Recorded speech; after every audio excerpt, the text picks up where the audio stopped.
Welcome to episode number 94 of the Beyond Social Media Show, the podcast for marketing, advertising, public relations, and communications professionals. We're recording live on Google Hangouts on air on this May 2nd, 2015.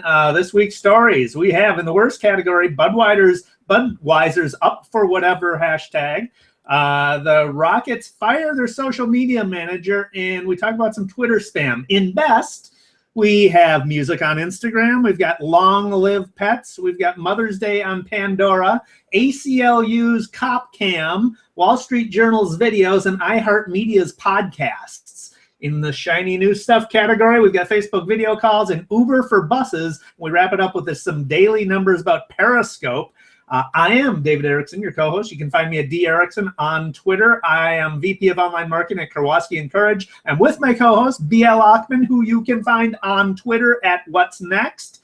She is the CEO of Maximum-Plus.com and writes for Ad Age. You can find the show online at BeyondSocialMediaShow.com. Our Twitter address is BS Media Show. Subscribe to our email newsletter. It's a weekly newsletter, so you don't miss a podcast and you get all the stuff that we talked about, plus some exclusive content. You can subscribe to that at BeyondSocialMediaShow.com/newsletter. BL, you always have the honors. Worst story of the week.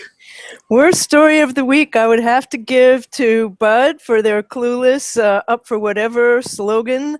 The source of this is Lily Peterson on Refinery 29, and it came to me via Joan Stewart, the publicity hound. And they have an Up for Whatever campaign that says that this is the perfect beer for removing no from your vocabulary for the night.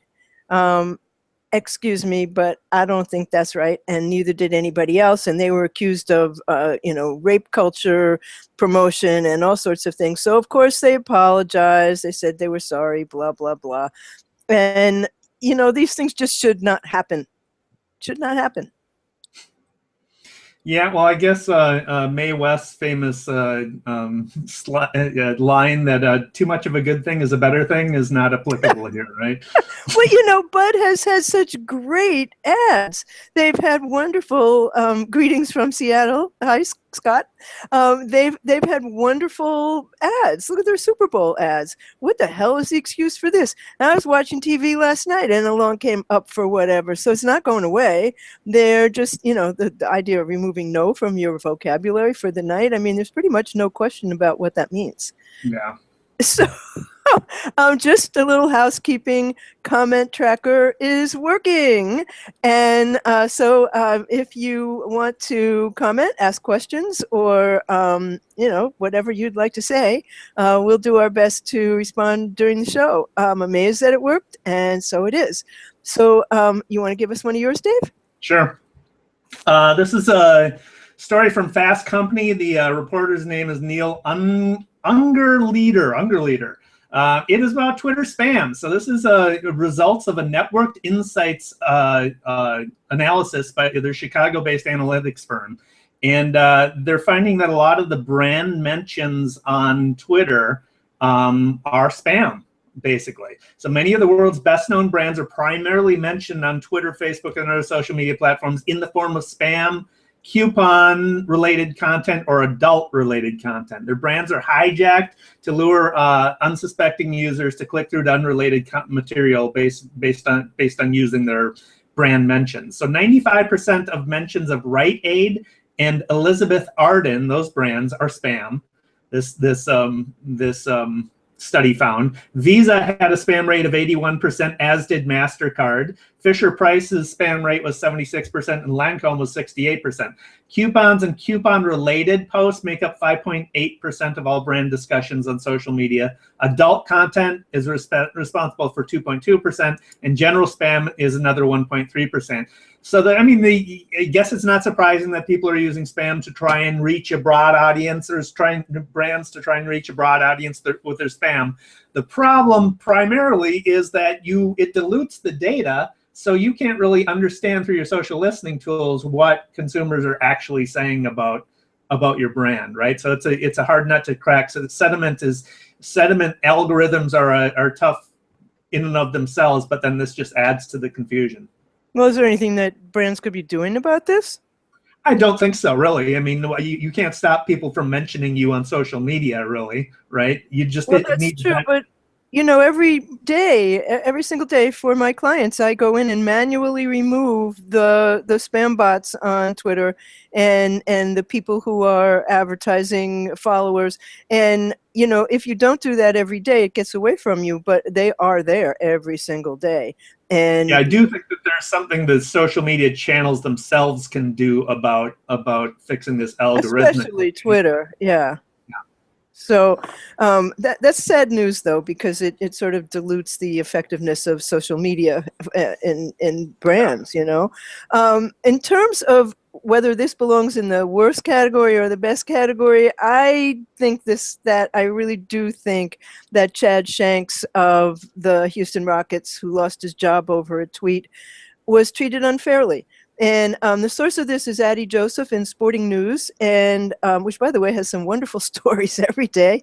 And what happened is that the former Houston Rockets social media manager got caught up in the moment of a first-round series victory against their rival, the Dallas Mavericks, and he tweeted. And it was just, it said it had a horse emoji and a gun emoji, and it said, "Shh, just close your eyes, it'll all be over soon." And I guess he thought that was funny, and kind of, I have to say, it is. And so the tweet was deleted. It was sent on Tuesday at 10:44, and he was fired on Wednesday. And he was interviewed in Sporting News. It was an exclusive interview, and he said he really did not expect the reaction, but he is aware of the fact that it's his job to anticipate this type of reaction, and he said he paid a heavy price, but he hopes people will understand, quote, "I didn't mean to offend, and please remember the previous years of good work, over one really bad night." And I agree. He had one really bad night, and we've had this conversation before on Beyond Social Media show. There's a real need for forgiveness, for just kind of lightening up. Yes, the guy made a mistake. Yes, it was a stupid mistake. Okay, move on. Yeah, I think reasonable people can understand that he's not literally advocating violence. I mean, is maybe he could have had better judgment, perhaps, but seriously, it is people make mistakes all the time. The only difference now is that it's wide open and everybody can see your mistakes publicly, and we do need more forgiveness. Well, some are more grievous than others. I mean, when you come down to it. But, in my mind, that one wasn't so hideous, and I don't think it hurt any horses. So anyway, so I wasn't sure. So then I was thinking that we needed a new category for, just plain stupid, I guess. I mean, maybe we should add that. But I do think that's good because it takes us to better news, right? It does indeed, yes. Okay, so the first bit of good news that I have is that Instagram has added a monthly hashtag project for music. And they announced the news on the company blog, and they're going to host all kinds of music photographers, album illustrators. It's going to highlight instrument makers and, of course, the fans.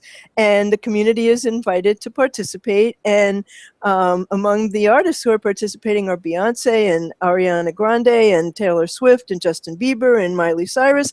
Those are among the top accounts that will be part of it. And it's got challenges with designated themes. And this month's challenge hashtag is MHPIVE, PLIVE, MHPLIVE, and the goal is to make creative images of a live music performance. And this is just going to be a lot of fun. That's a great idea. I think Instagram, and especially some of these new channels that are coming out, Periscope and stuff, have part of the problem they have is discovery.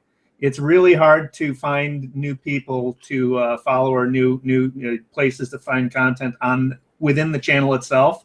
And so creating a deliberate channel for music, it's a natural for Instagram. I mean, music has a long history of being accompanied with great visuals, from album art to ticket stubs. Remember back in the day, they used to have illustrated tickets, to, now people go to concerts. Uh-oh, we lost Dave. Well, people do go to concerts, but they don't get those illustrated ticket stubs, sadly. Are you back, Dave? I think I hear you. Oh, no. Yeah, I got Oh, frozen up. you froze, but you're back. Okay. So I came upon a really wonderful, I'm a big fan of the Best Friends Animal Society, which runs the Best Friends Animal Sanctuary. And their aim is to make the U.S. a no-kill country. But right now they're about to come to New York City, where they're hoping to turn New York City into a no-kill city, and they're going to open a facility here. And so I'm a big fan of theirs. And they teamed up with Nature's Varieties Instinct, and which is expensive food for dogs. And they collaborated with thousands of rescue owners, and they created Long Live Pets. And on this website, over 25,000 photos were submitted to help create a film. And you can pause the film on any dog, and you can learn all about the adoption details of that particular dog. And I just think that, that just warms your little heart. That's a very smart idea. That's a clever idea. I got a video related story. This point, we talk a lot about video marketing on the show, and here's another indication of that being a preferred form of medium that people want to consume. Wall Street Journal has a team of 40 videographers that are producing 3 videos a day. This is from a Digiday story by Lucia Moses. It's based on advertiser demand for strong. There's a strong demand for video by advertisers. It's estimated that the Wall Street Journal gets $75 per 1,000 views for video, so that's a source of revenue for them. They're posting their videos outside of the paywall, and if you ever visit the Wall Street Journal, most of the content is behind a paywall because the subscription base is a large part of their revenue stream. But they're posting their videos outside of that to get a larger audience to satisfy that advertiser demand. So 30 to 40 videos per day they're producing, 6 million monthly video views on the site over the past year. That's compared to the New York Times, which has 75 full-time video staff. They get 18 million monthly video views. That was by the end of 2014. So they've got a large audience that are consuming video as well. The Wall Street Journal recently redesigned their site to emphasize video. They're trying to inject more graphics into videos and tell non-visual stories visually. So they're trying to make their videos more appealing that way. They're producing interactive videos that keep people on the site longer, and they're producing shorter videos that are more likely to be watched and shared on social. So they're producing video snippets that are more likely to take off on social media. So an interesting development there. It really is an interesting development, and the fact of shorter videos. I mean, there have been numerous studies that show that our attention span is shorter than that of a goldfish. It's approximately 6 seconds, and so Instagram is the speed for most people. So when you're making videos shorter, you have to make them a whole lot shorter, and that. But that's clearly what people want to see. It's gotten very difficult for people to put their brains around words, I guess. Which is kind of sad. Getting out of the habit of reading. Well, it is a habit, isn't it? I mean, if it's something that you do and you love, then you're going to probably keep doing it. But, I think old people are the ones who read. I'm not sure young people read.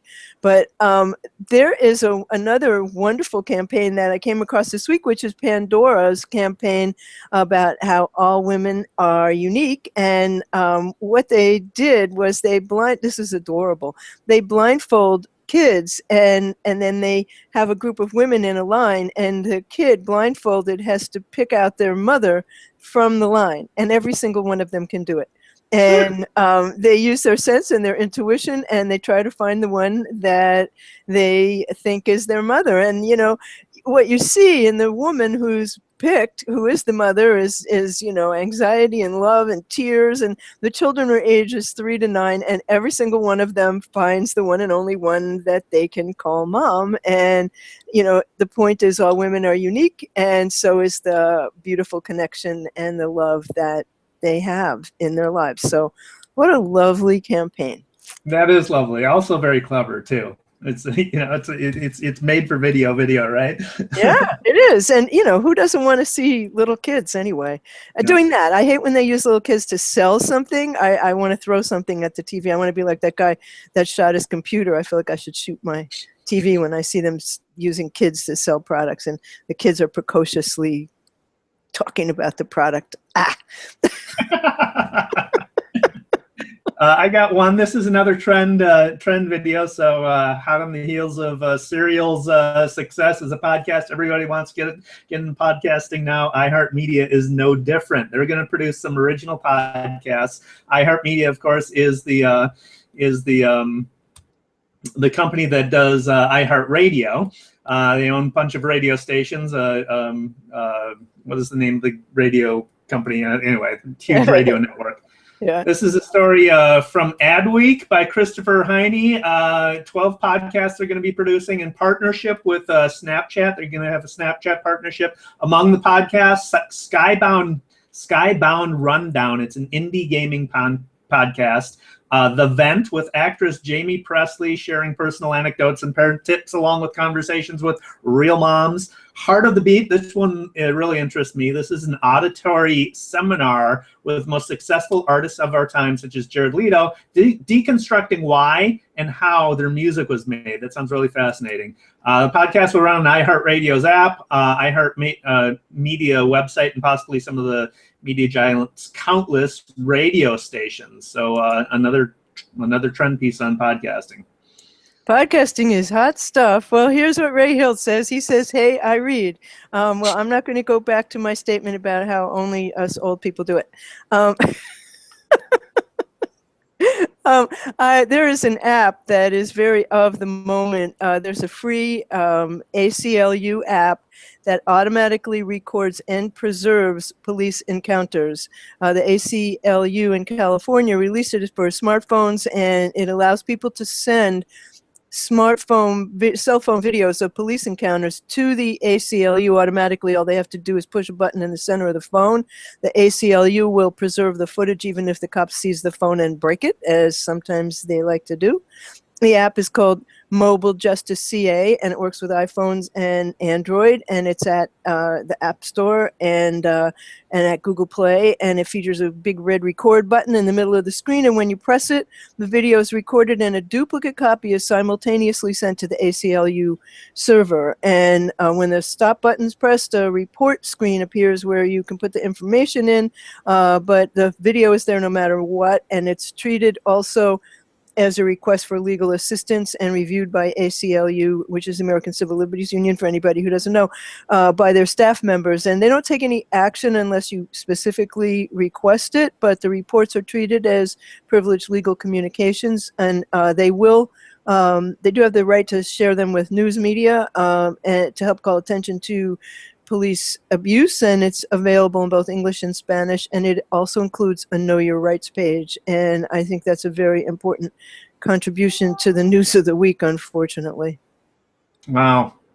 Yeah, that's a very, very smart idea on their part. I think all of this points to, well, the influence of video in our culture, as we talk about all the time, but also we're going to be cop cams and that stuff all are going to be ubiquitous soon enough. I just think, we've reached a tipping point.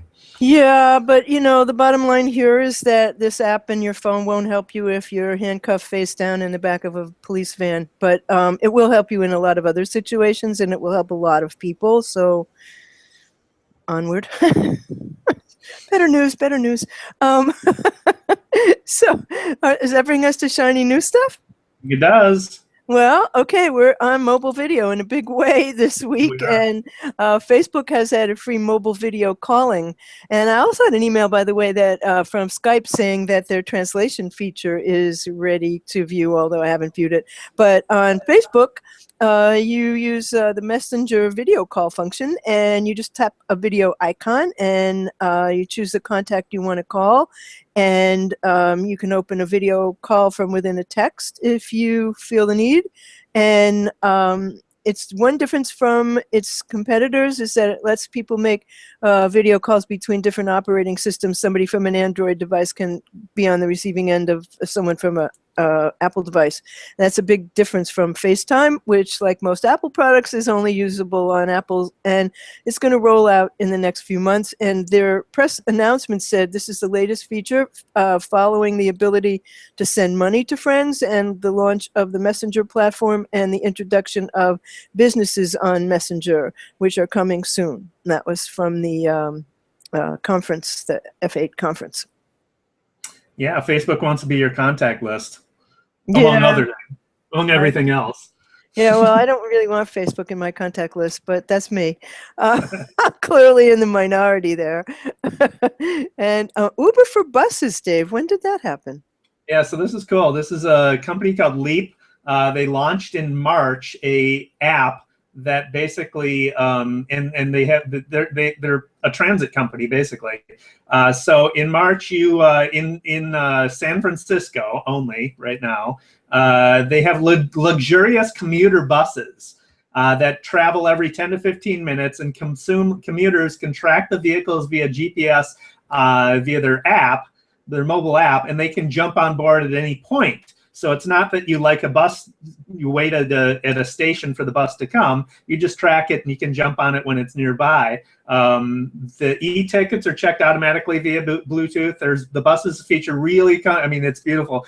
Comfortable stools and benches. They have free Wi-Fi and USB ports to charge your device. And there's an onboard coffee shop that serves healthy organic food and beverages. Rides cost $4 to $6 a one way. So Uber is the Uber cool. Sort of methodology is taking over public transit. That's pretty cool. I came upon a young lady named Flora Pang this weekend. She has a constantly updated list of digital marketing tools that you should really take a look at. They're all free, and there were some I wasn't aware of, and she updates it all the time. She also has some other really terrific stuff on her website, so follow her on Twitter and check her out, because I think she's an up-and-comer. Very cool. Yes. Oh, Dave, you were in an article about how to get rid of unwanted email. I'm reading that immediately. Yeah. Yeah. So this is a San Jose Mercury News article on 5 tips to get rid of unwanted email. So I just responded to some of the tactics that companies use to try and keep you from unsubscribing to their list. Oh, yeah, put your email in here. What's your password, Yeah, I will have an accompanying blog post next week probably on tips, email marketing tactics you should never use. And so that will go hand in hand with this article. But yeah, I was quoted in that. I've also gotten a blog post that I wrote on the Adrian Peterson saga, which we talked about a long time ago. And how the Vikings handled that from a publicity point of view, and they handled it pretty well after one initial bad stumble. So we'll put a link in the show notes to that story too, so you can follow that. So here we are this week, sports and video. Who'd have thunk it? Exactly. Who would ever think that I'd be talking about sports? But that brings us to the daily numbers and Periscope. More video. So Periscope gains 1 million users in 10 days. This is from a Mashable article by Samantha Murphy-Kelly. Basically, that's it. Twitter reported on their earnings call that they had acquired 1 million users just 10 days after launch. That's amazing. It's really easy to use. There's a lot of things that Periscope needs to fix and get sorted out, and there's a lot of tweaks that we'll see over the course. But clearly, this is a popular format that people have latched on to. So I still don't know quite the best way to use it myself, but definitely it's something you got to pay attention to. My friend Krishna Day has written several posts and tutorials about Meerkat and Periscope. She's become obsessed with both of them, and those are really good ones to read. And I increasingly think that while YouTube is important, very important, that there is a need to go shorter and shorter, and that brings us to Periscope and Instagram and whatever's going to be shorter than that. Who knows? They're going to be 1 second videos. Hi, goodbye. So I guess that wraps it up, and we did that in record time. So thank you for watching episode 94 of the Beyond Social Media Show, and we'll have links to everything we discussed later on the Beyond Social Media Show blog, beyondsocialmediashow.com/94. And we'd love to know what you think if you leave us a review at beyondsocialmediashow.com/love. We are David Erickson, who is at DErickson on Twitter. He writes eStrategyblog.com. He writes the wonderful creativepr.com/blog, where he's VP. And I am BL Ochman. On Twitter, I'm at What's Next. I write what'snextblog.com and also Paw Fun blog. And my company is Maximum-Plus for online events and Google Plus coaching. And the show online, beyondsocialmediashow.com. Of course, we're on Google Plus. We're at BS Media Show on Twitter. We are Beyond Social Media Show on Facebook. Do come visit us on Facebook. And we have a newsletter that is you can subscribe at beyondsocialmediashow.com/newsletter. And I think you will find that it's quite a little bit different than the other newsletters you get. It includes the awesome things that we come upon and some moments of joy and content that we don't get a chance to cover. And that way you won't miss an episode. And we are on iTunes and Stitcher. And you can, if you don't have time to watch, you can listen at your leisure. And we'll be back next week. Same time, same station. Thank you so much for watching today. Thanks for watching.